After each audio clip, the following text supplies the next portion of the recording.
ओम नमो भगवते वासुदेवाय नमः। स्वागत है आप सभी का मेरे राधे कृष्ण ब्रजधाम यूट्यूब चैनल पर। आज मैं आपको होलिका दहन की कथा सुनाऊंगा। होलिका दहन या छोटी होली की धूम पूरे देश में देखने को मिलती है। होलिका दहन के शुभ मुहूर्त, इतिहास से लेकर के महत्व तक यहाँ पर सब कुछ आपको बताने वाले हैं। दोस्तों, होली का दिन सबसे बड़ा दिन होता है। हमारे देश में बहुत से पर्व बड़ी धूमधाम से मनाए जाते हैं। कई ऐसे पर्व हैं जो बहुत ही बड़े पर्व होते हैं। उन्हीं में से एक है होली का पर्व। होली एक दिन पहले होलिका दहन किया जाता है। होलिका दहन करने की परंपरा प्राचीन समय से चली आ रही है।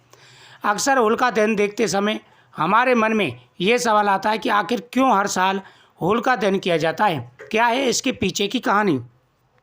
तो आज हम आपको विस्तार से वह कहानी बताने वाले हैं। हिंदू पंचांग के अनुसार होलिका दहन हर साल फाल्गुन मास की पूर्णमासी तिथि के दिन किया जाता है। होलिका दहन के अगले दिन रंगों की होली खेली जाती है। होली खेलने के साथ होलिका दहन की आग में सभी नकारात्मक शक्तियों का स्वाहा किया जाता है। पंचांग के अनुसार जब भी होलिका दहन आता है, होली का पर्व आता है, तो शुभ मुहूर्त में पूजन करना चाहिए। रंगों का यह त्यौहार होली से पहले होने वाली होलिका दहन के पीछे की बहुत सी पौराणिक कहानियों का उल्लेख मिलता है। पहली प्रहलाद के अटूट विश्वास और बुराई पर अच्छाई की विजय की जीत कहानी मिलती है, और दूसरी श्री कृष्ण और राधा रानी से जुड़ी पौराणिक कथा मिलती है। प्रथम कथा के अनुसार हिरण्याकश्यप नाम का एक राक्षस था।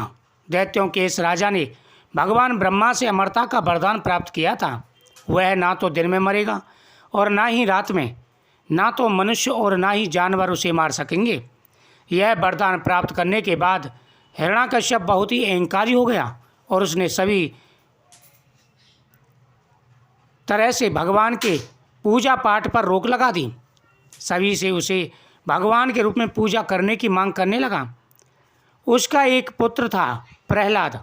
उसका पुत्र प्रहलाद जन्म से ही अपने पिता के बजाय भगवान विष्णु के प्रति भक्ति रखता था, क्योंकि जब हिरण्याकश्यप तपस्या करने गया था तो पीछे से देवराजेंद्र कयाधु के पेट से प्रहलाद को मारना चाहता था। तभी देव ऋषि नारद ने आकर के उसे बचा लिया और ले जाकर के ऋषि के आश्रम में छोड़ दिया। वहाँ देव ऋषि नारद ने अनेकों प्रकार की कथाएं सुनाई, भगवान विष्णु का गुणगान किया, जिससे प्रहलाद पेट से ही ये सब सीख रहा था और भगवान विष्णु का भक्त हो गया। उसका पुत्र प्रहलाद जन्म से ही अपने पिता के बजाय भगवान विष्णु के प्रति भक्ति रखता, उन्हीं की पूजा अर्चना करता था। राजा हिरण्याकश्यप को उसकी भगवान विष्णु के प्रति भक्ति पसंद नहीं थी और वो अपने पुत्र से बहुत क्रोधित रहता था।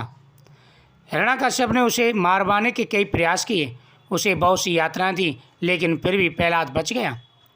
अंत में हिरण्याकश्यप ने प्रहलाद को डिकोली पर्वत से नीचे फेंक दिया। डिकोली पर्वत का उल्लेख श्रीमद् भागवत पुराण के 9वें स्कंद में मिलता है। वहाँ से फेंकने के बाद भी प्रहलाद का कुछ नहीं बिगड़ा।